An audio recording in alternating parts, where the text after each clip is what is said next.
Hello everyone, कैसे हैं आप लोग। आप सभी का स्वागत है हमारे इस यूट्यूब चैनल पर। तो दोस्तों, जैसा कि इस समय आप सभी लोग आरआरबी टेक्नीशियन ग्रेड 3 के रिजल्ट का बहुत ही ज़्यादा बेसब्री से इंतज़ार कर रहे होंगे।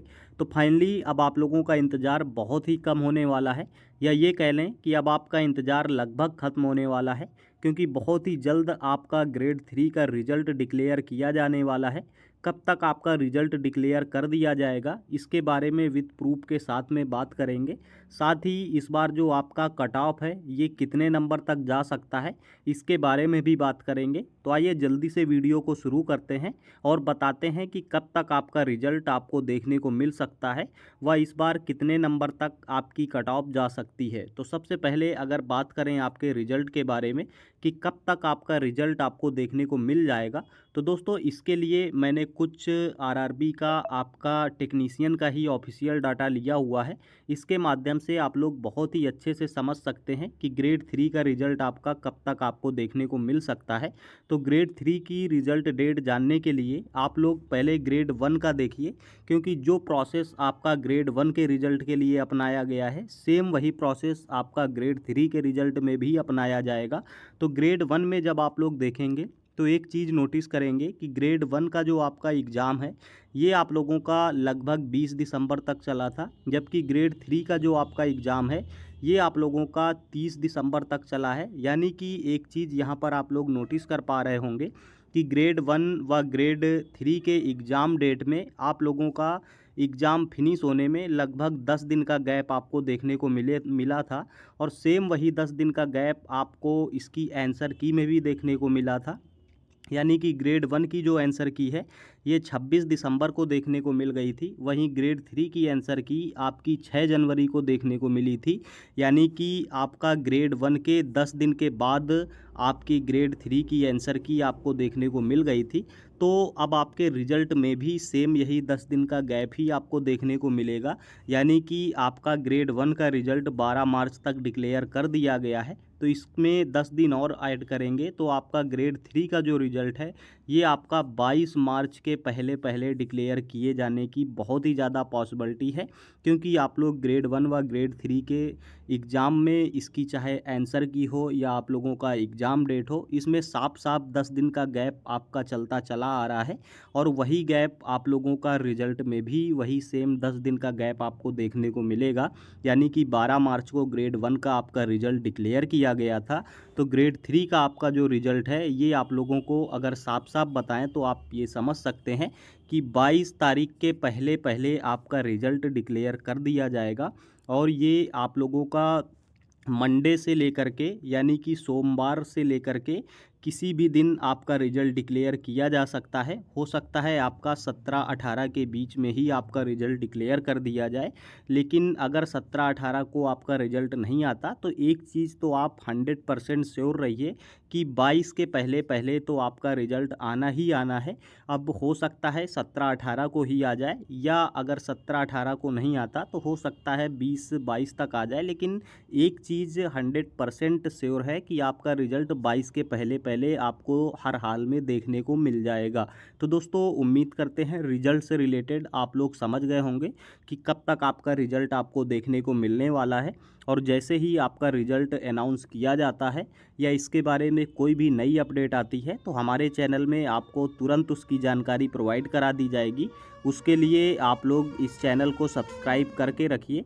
अब बात आती है इसके कट ऑफ की, कि इस बार आप लोगों का आरआरबी टेक्नीशियन ग्रेड 3 की जो कट ऑफ है ये कितने नंबर तक जा सकती है। तो अगर इसकी कट ऑफ के बारे में बात करें तो ये आप लोगों की कट ऑफ डिपेंड करेगी आपने किस जोन से फॉर्म फिल किया है, क्योंकि आप लोगों का हर एक जोन की कट ऑफ में आपको थोड़ा थोड़ा अंतर देखने को मिलेगा। लेकिन अभी ओवरऑल आपको एक आइडिया दें कि इतने नंबर तक अगर आपके अभी बन रहे तो आप किसी भी जोन से हैं तो एक सेफ जोन में आप लोग, आपका सेफ स्कोर हो सकता है। तो अगर इसकी बात करें तो सबसे पहले बात कर लेते हैं आपके पीसीएम वाले कैंडिडेट की, पीसीएम वाले कैंडिडेट की 12th लेवल की।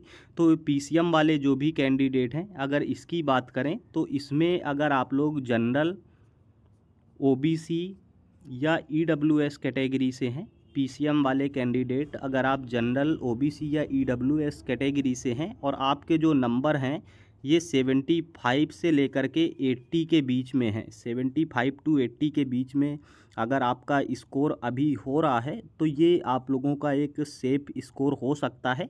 हालांकि ये सबके लिए सेफ स्कोर नहीं होगा, लेकिन ये रा स्कोर की बात कर रहे हैं, क्योंकि अब इसमें होगा क्या कि कुछ कैंडिडेट ऐसे होंगे जो 75 टू 80 मार्क्स के बीच में होंगे अभी और उनका सिलेक्शन हो जाएगा, लेकिन कुछ ऐसे भी कैंडिडेट देखने को मिलेंगे जिनके अभी 75 टू 80 के बीच में नंबर आ रहे होंगे लेकिन उनका सिलेक्शन नहीं होगा। ये आपका डिपेंड करेगा आपकी शिफ्ट के ऊपर कि आपकी शिफ्ट हार्ड थी, एवरेज थी या इजी थी, क्योंकि आपका ये रा मार्क्स की बात हो रही है। नॉर्मलाइजेशन में आप लोगों का किसी के शिफ्ट में नंबर ज़्यादा बढ़ेंगे, किसी की शिफ्ट में कम बढ़ेंगे, तो आप लोगों का एक कुछ कैंडिडेट ऐसे रहेंगे जिनका इस स्कोर में सिलेक्शन नहीं भी हो पाएगा, लेकिन जिसका आप लोगों का जो शिफ्ट है वो थोड़ा सा हार्ड थी तो उसका जो सिलेक्शन इतने नंबर में ही आपको देखने को मिल जाएगा, क्योंकि नॉर्मलाइजेशन में उसे अच्छा खासा फ़ायदा होने वाला है।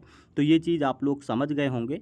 अब बात कर लेते हैं अपने ये एससी व एसटी कैटेगरी के कैंडिडेट के लिए कि अगर आप पीसीएम वाले कैंडिडेट हैं और वह एससी व एसटी कैटेगरी के कैंडिडेट हैं और आपके अगर स्कोर की बात करें और कि आपका स्कोर अभी कितना पहुंच रहा है, तो अगर आप लोग अभी 65 टू 70 नंबर के आसपास अगर आपका स्कोर पहुंच रहा है तो ये आपका एक अच्छा स्कोर हो सकता है।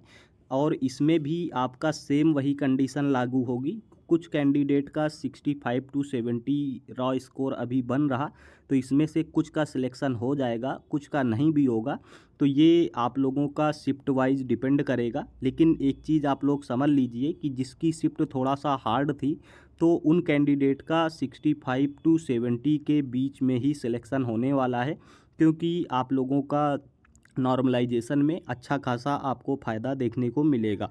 तो ये चीज़ आप लोग पीसीएम वाले कैंडिडेट समझ गए होंगे। अब बात कर लेते हैं आपका ट्रेड वाले कैंडिडेट के लिए। तो अगर आप ट्रेड वाले कैंडिडेट हैं तो इसकी अगर बात करें कि इसमें कितने नंबर तक आप लोगों का जा सकता है इस बार कट ऑफ, तो सेम आप लोगों का इसमें भी आपकी शिफ्ट इजी, मीडियम व हार्ड इसका बहुत ज़्यादा फ़र्क पड़ेगा कि आप लोगों का जो शिफ्ट थी वो कैसी थी, हार्ड थी या मॉडरेट थी या इजी थी।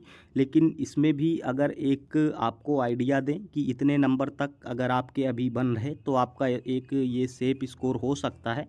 तो अगर आप जनरल, ओबीसी या ईडब्ल्यूएस कैटेगरी से हैं, जनरल, ओबीसी या ईडब्ल्यूएस कैटेगरी से हैं और आपका जो स्कोर है ये 70 टू 75 पहुंच रहा है, तो 70 टू 75 में आप में से काफ़ी सारे कैंडिडेट का सिलेक्शन हो जाएगा। बस आप लोगों का जिसकी भी हार्ड आप लोगों की शिफ्ट रही है तो उनमें उन कैंडिडेट का इतने नंबर में ही आपका सिलेक्शन होने की संभावना है, क्योंकि जिसकी आपकी शिफ्ट थोड़ा हार्ड रही है नॉर्मलाइजेशन में उसे अच्छा खासा फ़ायदा देखने को मिलेगा और 70 टू 75 में ही उसका सिलेक्शन होने की उम्मीद है। लेकिन कुछ कैंडिडेट जिनकी आपकी इजी शिफ्ट है तो वो कैंडिडेट इतने नंबर में उनका अगर अभी रा स्कोर इतना बन रहा तो उन कैंडिडेट का सिलेक्शन नहीं हो पाएगा, क्योंकि आपको नॉर्मलाइजेशन में ज़्यादा फ़ायदा देखने को नहीं मिलेगा। तो दोस्तों उम्मीद करते हैं कि मेरी बात आप लोग समझ पा रहे होंगे कि मैं जो भी नंबर बता रहा हूँ ये उन कैंडिडेट के लिए एक सेफ स्कोर होगा जिनका शिफ्ट थोड़ा हार्ड आई है और हार्ड शिफ्ट है उनकी, तो नॉर्मलाइजेशन में जिन्हें ज़्यादा फ़ायदा होने वाला है। तो ये जनरल, ओबीसी, ईडब्ल्यूएस का एक आइडिया आपको मिल गया होगा। अब बात कर लेते हैं एससी व एसटी कैटेगरी के लिए। ट्रेड के लिए ही आपका एससी व एसटी कैटेगरी के लिए, तो अगर आप ट्रेड में ही एससी व एसटी कैटेगरी से हैं और आपके जो नंबर हैं ये आप लोगों के 60 से 65 के बीच में आप लोग पहुंच रहे हैं, 60 टू 65 के बीच में आपका स्कोर आ रहा है, तो ये आप लोगों के लिए एक सेफ स्कोर हो सकता है अगर आपकी शिफ्ट हार्ड रही है तो दोस्तों उम्मीद करते हैं ये आप लोगों को समझ में आ गया होगा।